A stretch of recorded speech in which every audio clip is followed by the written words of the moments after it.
पिताजी, मुझसे भूल हो गई। मैं इन महान ऋषियों को पहचान नहीं पाया। आप इन्हें कहिए ना कि ये मुझे क्षमा कर दे और अपना श्राप वापस ले ले।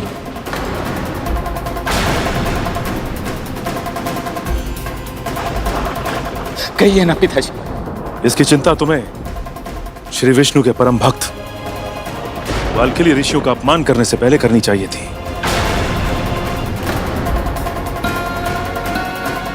जो बीज तुमने बोया है, फल उसके अनुरूप ही होगा।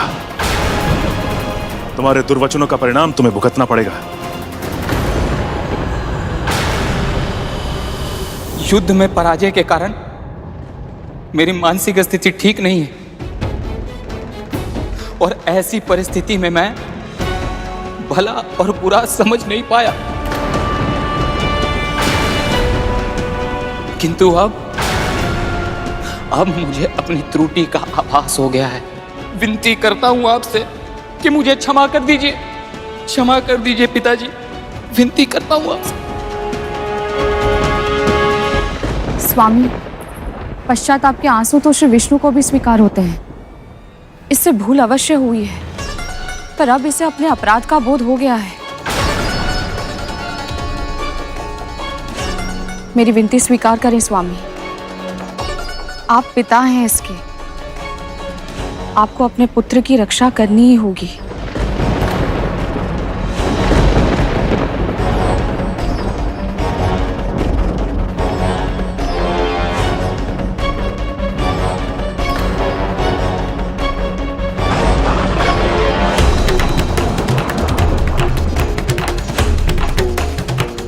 ऋषिवर, मुझे ज्ञात है कि मेरे पुत्र का अपराध क्षमा के योग्य नहीं है, और मुझे यह भी ज्ञात है कि आपका दिया हुआ श्राप अब वापस नहीं लिया जा सकता।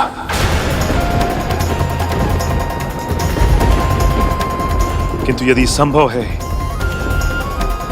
तो इस पिता की प्रार्थना को स्वीकार कीजिए और मुझे वरदान दीजिए कि मेरा होने वाला अगला पुत्र बिल्कुल वैसा हो जैसा कि आपने वर्णन किया था।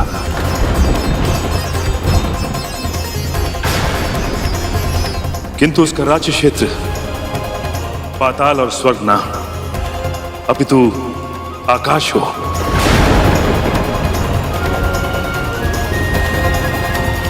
ताकि इंद्र से उसका वैर ना हो और इंद्र भी सुरक्षित रहे।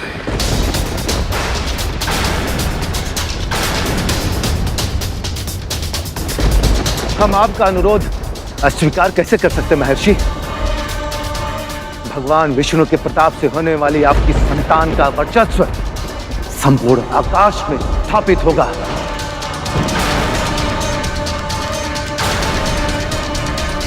महाबुद्धिमान, महाबलवान, आकाश का इंद्र कहलाएगा वो, आकाश का इंद्र कहलाएगा वो।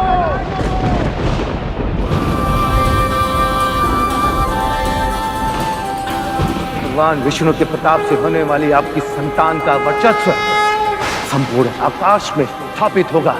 महाबुद्धिमान, महाबलवान, आकाश का इंद्र कहलाएगा वो। मेरे तो सारे पुत्र हो चुके हैं, दीदी के भी हो चुके हैं, तो फिर ये किसके पुत्र की बात कर रहे हैं?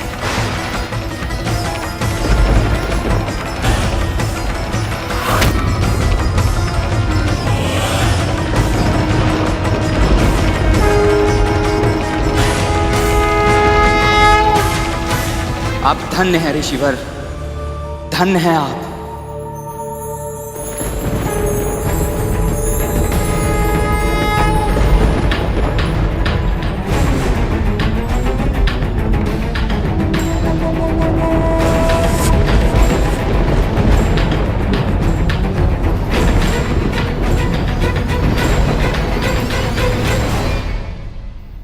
इन सभी घटनाओं का प्रभाव बिंता मां पर धीरे धीरे गहराता जा रहा था। ईर्ष्या, असुरक्षा और निराशा उनके विश्वास को धीरे धीरे नष्ट करने लगी थी, और ऐसे में कद्रू मां ने अपना अंतिम दांव खेला। दुस्साहस करो।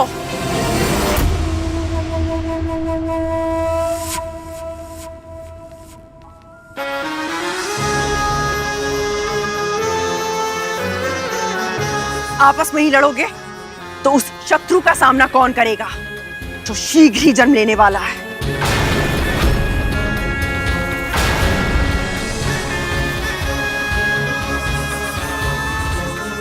किसकी मृत्यु ने पुकारा है मां?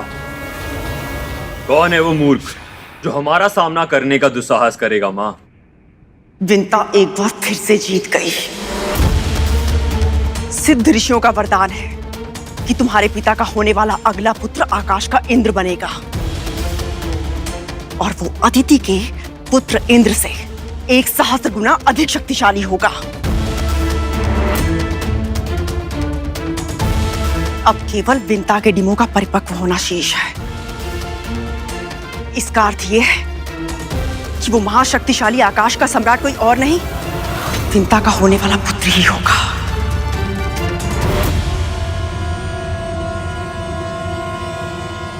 यदि एक बार उसका जन्म हो गया तो तुम जैसे 1,000 नागों का सामूहिक बल भी उसके बल के आगे फीका पड़ जाएगा।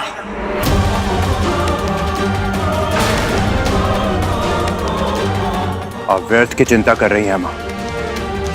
एक तो क्या, 1,000 इंद्र भी जन्म क्यों ना ले ले, कद्रु पुत्र तक्षक को कोई पराजित नहीं कर पाएगा। आत्मविश्वास आवश्यक है पुत्र, किंतु उसकी अति प्राणघातक हो सकती है। अपने शत्रु से झगड़ा करने से अच्छा है कि कुछ ऐसा करो कि तुम्हारा शत्रु जन्म ही ना ले पाए।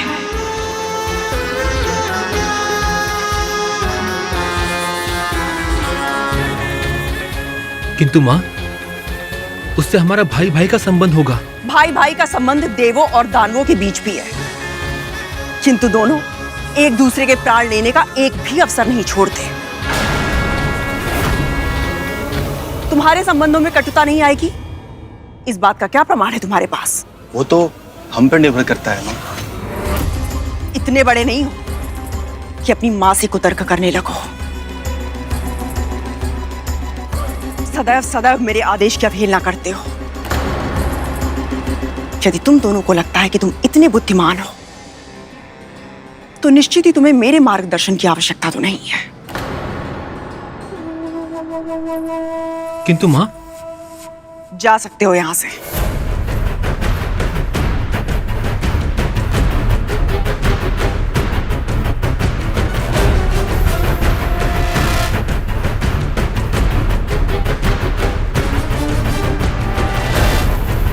यदि तुम्हें इस समस्त संसार का विजेता बनना है तो तुम्हें आकाश के इंद्र को जन्म लेने से रोकना होगा। आपकी आज्ञा का पालन मैं करूंगा मां।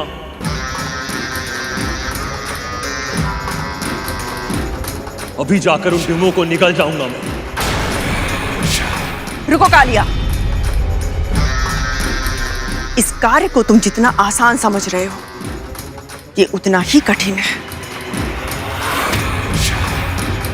विंता के सतीत्व की शक्ति और श्राप के सामर्थ्य से यदि तुम्हें भय नहीं लगता ना, तो ये तुम्हारी मूर्खता है। समझदारी इसी में है कि हम स्वयं उसके डिमों को नष्ट नहीं करेंगे। हमें कुछ ऐसा करना होगा जिससे वो स्वयं अपने डिमों को नष्ट कर दे।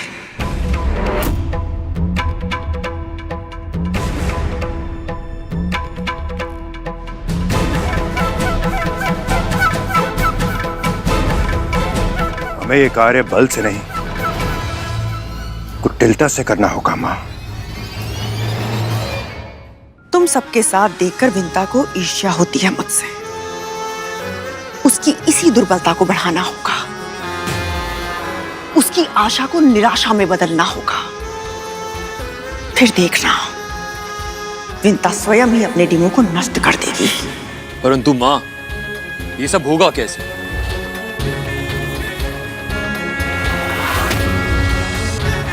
जैसा मैं कहूं वैसा करते जाओ।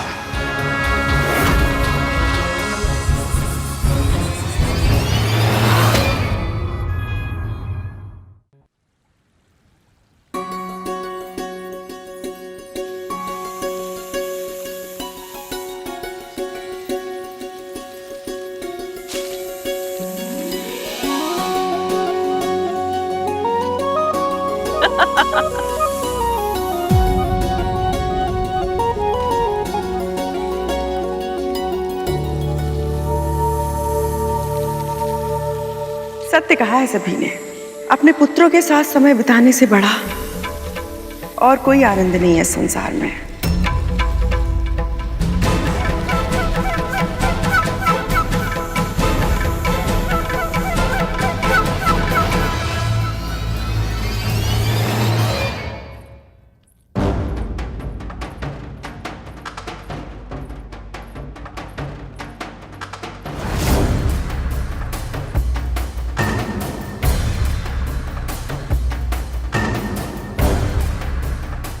देखो ना, मैं ये फल रखकर भूल गई और फल सड़ गए।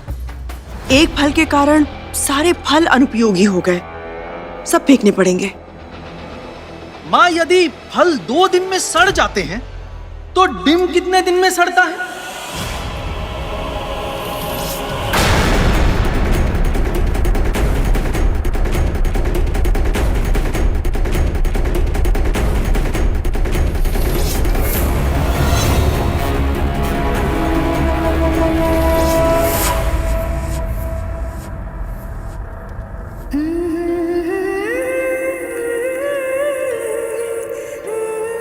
अपनी माँ के धैर्य की और कितनी परीक्षा लोगे तुम?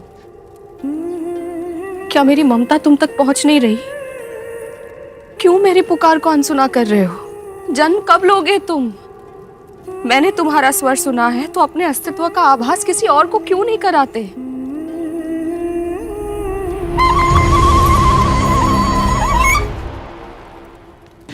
तक्षक भैया, इस मुरली से इतनी मधुर ध्वनि कैसे निकलती है?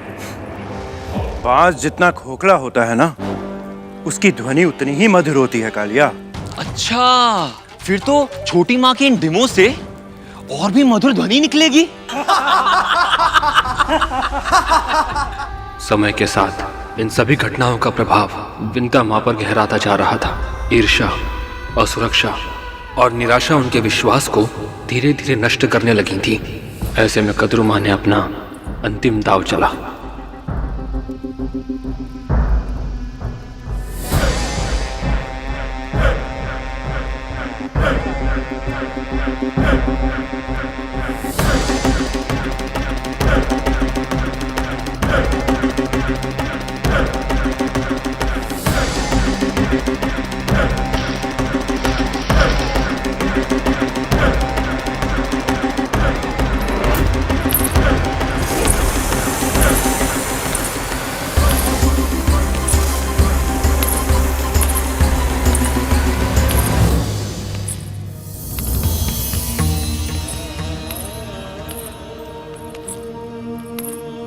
क्या अब भी तुम्हें अपनी माँ पर दया नहीं आती? ये इतनी दुर्गंध कहाँ से आ रही है?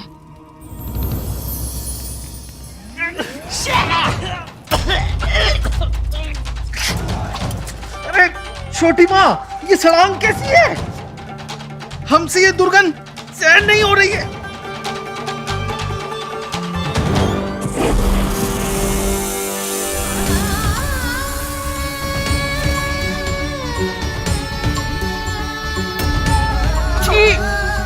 कितनी बुरी गंध है यहाँ। शीघ्र ही लौट चलो भूतंदी सरकोटा, यहाँ तो सांस तक लेना असंभव है।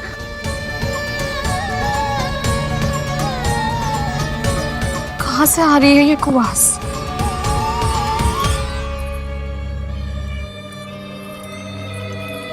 तुम ऐसी भीषण दुर्गंध कैसे सहन कर पा रही हो? चलो मेरे साथ, अस्वस्थ हो जाओगी तुम। नहीं दीदी, मुझे मेरे पुत्रों को देखना है। क्यों? क्या तुम्हें भी लगता है तुम्हारे डिम सड़ गए हैं? वैसे ईश्वर ना करे पर सड़ ही गए होंगे, नहीं तो इतनी आसानी दुर्गंध कहाँ से आती? विशेष पुत्र पाने की इच्छा में तुमने कुछ अधिक ही प्रतीक्षा कर ली है, क्योंकि स्वाभाविक जन्म होता तो अब तक हो गया होता ना। तुम मेरे साथ चलो, प्रातः आकर देख लेना। यदि अभी देखना है तो डिम फोड़ना होगा ना।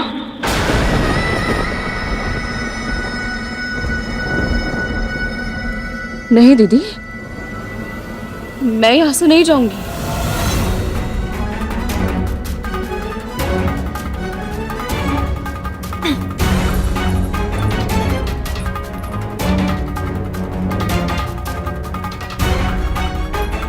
जितना समय तुम्हारी संतानें टीमों में से बाहर आने में लगा रही हैं, तो शंका तो स्वाभाविक है।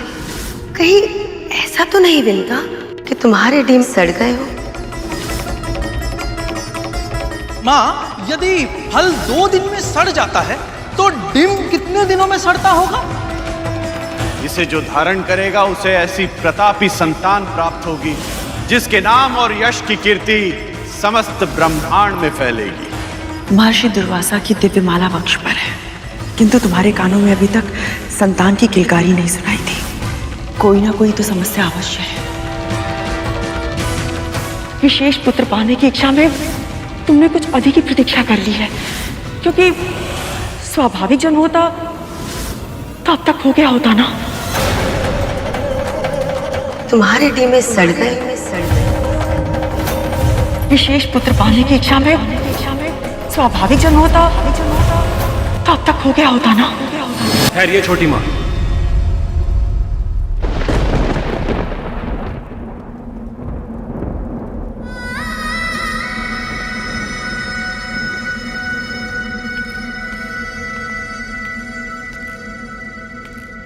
धैर्य रखिए छोटी माँ, आपके डिम बिल्कुल ठीक है। आनंद, तुम्हें दुर्गंध नहीं आ रही? आ रही है छोटी माँ, किंतु वो आपके डिम की नहीं है।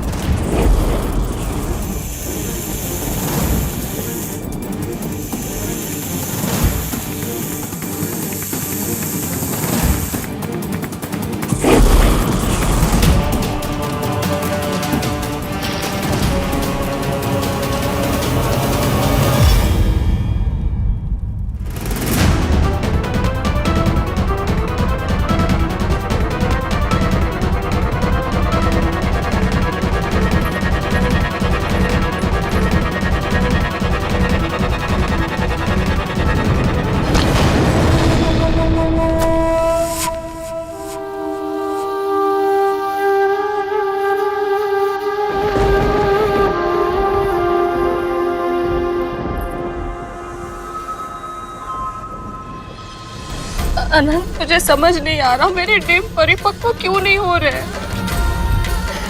तुम सबके जन्म को 500 वर्ष बीत चुके हैं, कोई डिम इतने समय तक संतान का पोषण करता रहे, ये कैसे संभव है? यदि अधिक उत्तम परिणाम की इच्छा हो तो उसके लिए अधिक परीक्षा और अधिक प्रतीक्षा करनी पड़ती है। यही विधि का विधान है छोटी माँ। अदिति माँ भी तो कब से तपस्या कर रही हैं। वही हमारे लिए सबसे बड़ी प्रेरणा है। ओम नमो नारायणाय नमः।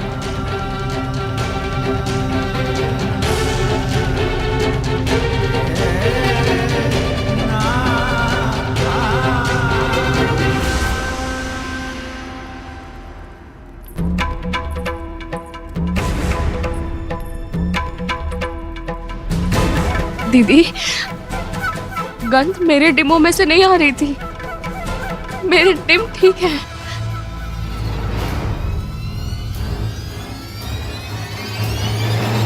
तुम्हारी ममता ने यह आभास तुम्हें पहले क्यों नहीं करवाया विंता? सत्य तो यह है कि तुम्हारा हृदय भी जानता है कि कोई ना कोई समस्या अवश्य है। मैंने अपने पुत्र का स्वर सुना है। झूठे आश्वासन से तुम स्वयं को बहलाना चाहती हो विंता।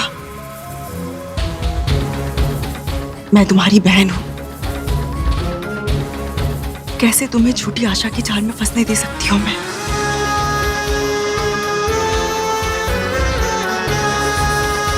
तो मैं क्या करूं दीदी? यदि ये सब आपके साथ हो रहा होता तो आप क्या करती?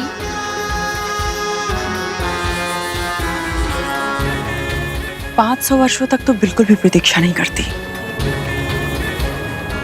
कम से कम एक डिम तो अवश्य फोड़ के देख लेती।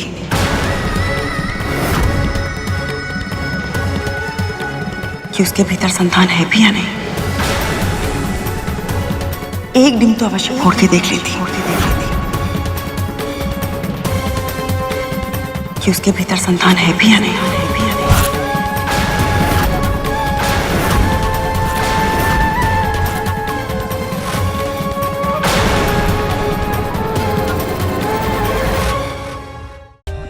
For more updates, subscribe to our channel, click the show links and enjoy watching the videos.